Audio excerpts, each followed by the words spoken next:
కూడా పవర్కు సంబంధించి కూడా కేసీఆర్కు నోటీసులు పంపించడం జరిగింది. రాతపూర్వకంగా ఆయన రాసిచ్చాడు. ఇప్పుడు రేపు 5 తారీఖు నాడు కూడా విచారణకు రావాలి అని చెప్పేసి కమిషన్ చెప్పింది. సో మరి సహకరించే అవకాశం ఉందా? 11 నాడు వస్తాని కేసీఆర్ గారు చెప్పడం జరిగింది. తప్పకుండా సహకరిస్తారు. వాళ్ళు ఎన్ని కుట్రలు చేసినా, వాళ్ళు కుట్రపూరితంగా ఇలాంటివన్నీ చేసినా తెలంగాణ సమాజం గమనిస్తుంది.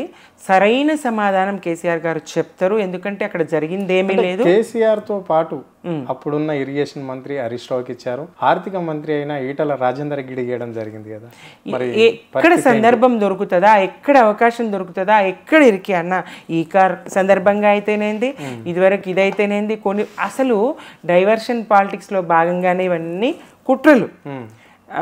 ప్రజలు తనను ప్రశ్నించకుండా ఉండాలి, నువ్వు దొంగ అనకుండా ఉండాలంటే దొంగ అక్కడ ఉండడం చూపించాలి, ఇంకెవరినైనా దొంగని చెయ్యాలంతే అని చెయ్యడానికి చేసే ప్రయత్నమే తప్ప నీ వైఫల్యాన్ని కప్పిపుచ్చుకునే ప్రయత్నం అక్కడ విఫలమైనని చెప్పడం అది వైఫల్యం కాదు.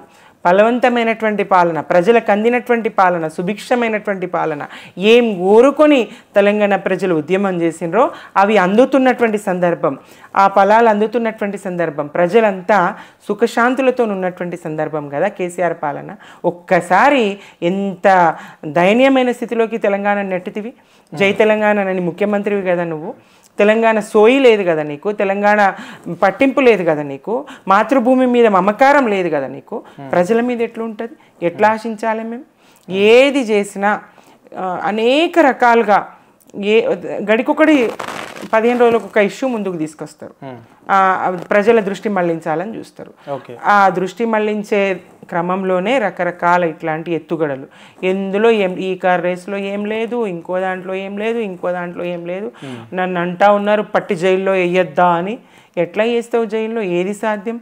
నువ్వంటే ఓటుకు నోటు ఇస్తూ రెడ్ హ్యాండెడ్గా పట్టుబడ్డావు. నువ్వు తప్పు చేస్తూ దొరికినా, నువ్వు దొంగతనం చేస్తూ దొరికిన సందర్భం అది. మరి 9.5 సంవత్సరాల్లో ఎలాంటి అవినీతికి ఆస్కారం లేకుండా చక్కటి పాలన, ప్రజలు కోరుకునే పాలన, ప్రజలు మెచ్చే పాలన జరిగింది కదా. మరి ఎందుకు మార్పు అని మీరు అంటారు? ఎందుకు బీఆర్ఎస్ కోట్లు వేయలేదు అంతే కదా. ప్రజలకు ఎన్ని హామీలు ఇచ్చిండ్రు, ఎన్ని బూటకపు హామీలు ఇచ్చిండ్రు, ఎన్ని మాటలు చెప్పినావు. కాలేజీకి వెళ్ళే విద్యార్థినులందరికీ ఎలక్ట్రిక్ స్కూటీలు ఇస్తే అని చెప్తివి. ఇంకా 10th పాస్ అయితే, ఇంటర్ పాస్ అయితే, SC/ST విద్యార్థినులకు డిగ్రీ పాస్ అయితే, పీజీ పాస్ అయితే, పిహెచ్డీలు చేస్తే 5,000, 10,000, 15,000, 50,000, ₹1,00,000 ఇస్తాను ఆశ చెప్తివి. ఇంకా 18 సంవత్సరాలు నిన్న ప్రతి యువతికి 2,500 ఇస్తా అని చెప్తివి. ఇంకా కళ్యాణ లక్ష్మి, షాదీ ముబారక్లతో పాటు తులం బంగారం ఇస్తా అని చెప్తివి. ఎన్ని మోసపు పూరిత మాటలు, ఎన్ని అబద్ధపు హామీలు. ఇవన్నీ చూసి ప్రజలు, మీరు ఉద్యోగ సంఘాల్లో కూడా పనిచేసిర్రు, ఉద్యోగ సంఘాలకు సంబంధించి కావచ్చు, ఉద్యోగస్తుల గురించి కూడా మేనిఫెస్టోలు పెట్టడం జరిగింది. అంటే ఫిఆర్సీలు పెంచుతాము, మళ్ళా ఎవరైనా రిటైర్డ్ అయిన వాళ్ళకుంటే వాళ్ళ డబ్బులు వాళ్ళకి తిరిగి ఇచ్చేస్తాము అని చెప్పేసి కూడా వేయడం అనేది జరిగింది. కానీ మొన్న ముఖ్యమంత్రి 2% ఉన్న ఉద్యోగ రిటైర్మెంట్ అయిన వాళ్ళు కావచ్చు, లేకుంటే ఉద్యోగులను ఉద్దేశించి ఒక మాట మాట్లాడండి. మీరెంత 2% కదా, ఎంతో నిర్లక్ష్యపూరిత మాటలు. అలాంటి వాక్యాలను మీరు ఎట్లా చూస్తారు? నన్ను కోసుకొని తింటారా?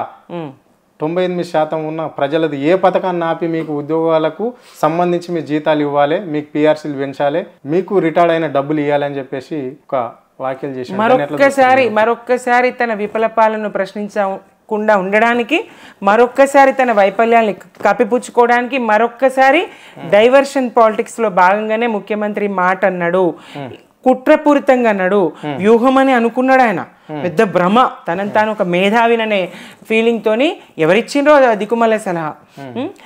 వ్యూహాత్మకంగా పోతున్నా 98% నా వెనుక నడవడానికి నేను ఒక ప్రణాళిక సిద్ధం చేసుకున్నాను. ఎందుకంటే ఆ 98% వ్యతిరేకిస్తూ ఉన్నారు కదా. పాలనా ఫలాలు ఎవ్వరికి అందుతలేదు కదా ఏ వర్గానికి. ఆ 98% ప్రజల నుంచి తీవ్రమైనటువంటి వ్యతిరేకత వస్తున్న క్రమంలో ఉద్యోగులను బూచిగా చూపించి ప్రజల్ని వెనకబెట్టుకోవాలనుకున్నాడు. దాంట్లో భాగంగానే మీరు 2% కదా ఉన్నారు, నన్ను కోసుకొని తింటారా, ఏడు నుంచి ఇవ్వాలి, ఎట్లా ఇవ్వాలి, పెట్రోల్ డీజిల్ ధర 100 నుంచి 200 చేయమంటావా, లేకపోతే వృద్ధాప్య పెన్షన్లు ఆపమంటావా, ప్రజలకు పథకాలు ఏవి ఆపి మీకు చేయమంటామంటే, ఓహో ఉద్యోగుల కారణంగా మాకు పథకాలు ఆగుతాయా, ముఖ్యమంత్రి గారు మా పక్కన ఉన్నారు అని ప్రజలు అనుకోవాలి అనేటువంటి ఉద్దేశంతో ఈయన ఇట్లా మాట్లాడిండు. ప్రజలకు ఉద్యోగులకు దూరం పెంచేటువంటి కుట్ర. కానీ ఈ 2% కూడా కానీ ఓట్లతో కదా నువ్వు గెలిచినావు. అది మర్చిపోతే ఎట్లా? నీ విజయానికి నీ గెలుపుకు 2% కూడా కారణం కాదు, 1.8% కదా గెలిచినావు. మరి ఉద్యోగులు సరే ఈ 98% ప్రజలకు నువ్వే పోయి రేషన్ బియ్యం ఇవ్వవు కదా, నువ్వే పోయి కరెంటు మీటర్ ఆన్ చేయవు కదా వాళ్ళకు, నువ్వే పోయి వాళ్లకు ఎంఆర్ఓ ఆఫీసులో సేవలు అందించవు కదా, నువ్వే పోయి రకరకాల సేవలు ప్రభుత్వం నుంచి ప్రజలకు ఏవైతే అందుతున్నాయో పథకాలు కానీ పాలన, ఇది ప్రజల దాకా చేరడానికి ఉద్యోగులే కదా కారణం. ఉద్యోగులు లేకుండా ఏం చేయగలుగుతావు? ముఖ్యమంత్రి ఏం చేయగలుగుతాడు ఉద్యోగులు లేకుండా? ప్రజలకు మధ్య ప్రభుత్వానికి మధ్య సేవలు అందించేది ఉద్యోగులే కదా. ఉద్యోగుల్ని తక్కువ చేయడం ఏంది? ఇంకొకటి, నేను అధికారంలోకి రాగానే డిఏలు అందిస్తానని చెప్తివి, అధికారంలోకి రాగానే పిఆర్సీ అంటివి, ఏది? అన్నీ అబద్ధమే కదా. నువ్వు ఎంతసేపు ఖాళీ కుండలు ఉన్నాయి లంకె బిందెలు లేవని ప్రభుత్వాన్ని బదనాం చేసి ఎన్నేళ్ళు నువ్వు మరి కాపాడుకోగలుగుతావు? నువ్వు 1,80,000 కోట్లు తెచ్చినటువంటి అప్పేమైపోయింది? 18,500, నువ్వే చెప్తున్నావు కదా 18,500 కోట్లు ప్రతి నెల ఆదాయం ఉన్నదని. అవేం చేస్తున్నావు? మరి తెచ్చినటువంటి అప్పేం చేస్తున్నావు? ఈ లెక్కలు ఉద్యోగులకు చెప్పగలుగుతావా? ఈ లెక్కలు ప్రజలకు చెప్పగలుగుతావా? మరి కోసుకొని తింటారా, నా దగ్గర ఏం లేదు అన్నాను, ఈ లెక్కలు చెప్పు. మరి తెచ్చిన అప్పునేం చేసినావు, వస్తున్న ఆదాయాన్ని ఏం చేస్తున్నావు? ఆదాయం కేసీఆర్ గారు ఏం చేసిండ్రు? సంపద పెంచుకోవాలి, వనరులు ఉన్నాయి, మనది వనరులు ఉన్నటువంటి రాష్ట్రం, చాలా గొప్ప వనరులు ఉన్నాయి. వనరుల కారణంగా మనం సంపద పెంచుకుందాం, ప్రజలందరికీ పంచుకుందాం, ప్రజలందరూ సుఖశాంతులతో ఉండాలనేటువంటి పాలన ఆయనది.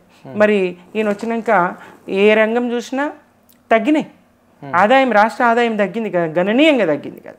అటు భూముల విలువలు పోయినాయి, రియల్ ఎస్టేట్ పోయింది, అన్ని వ్యాపారాలన్నీ కుదేలైపోయినాయి, ప్రజల దగ్గర డబ్బులు లేవు. ఈ పరిస్థితికి కారణం ఎంతసేపు ఈయన దివాలా దివాలా దివాలా అనే ప్రచారం. వాళ్ళకి మాత్రం ఏ దివాలా లేదు, 100 కిలోమీటర్లకు కూడా హెలికాప్టర్లు వేసుకొని పోతారు.